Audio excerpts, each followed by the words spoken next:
On hearing the noise of a fight, Samuel Atwood came up to see what was the matter, and entering the alley heard the latter part of the combat. And when the boys, who had been fighting, had dispersed, he met the 10 or 12 soldiers who had been fighting with them. Rushing down the alley toward the square, he asked them if they intended to murder people. They answered, "Yes, we do," and struck and wounded Atwood. Immediately after, those heroes, the British officers, appeared in the square asking, "Where are the cowards?" One of them advanced toward a youth who had a stave in his hand.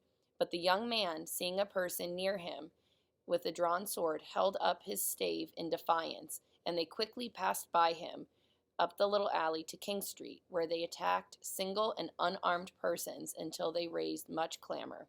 30 or 40 persons, mostly lads, being by this means gathered in King Street, Captain Preston, with a party of men, had charged bayonets.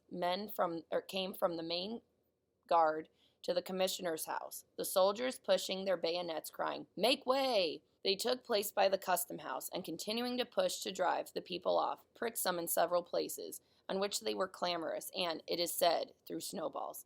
On this, the captain commanded them to fire, and more snowballs coming, he again said, "Fire, be the consequences what it will."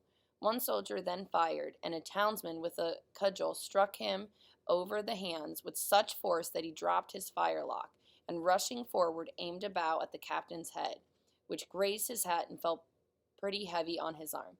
However, the soldiers continued to fire successively till 7 or 8, or as some say, 11 guns were discharged. By this fatal maneuver, 3 men were laid dead on the spot, and 2 more struggled for life.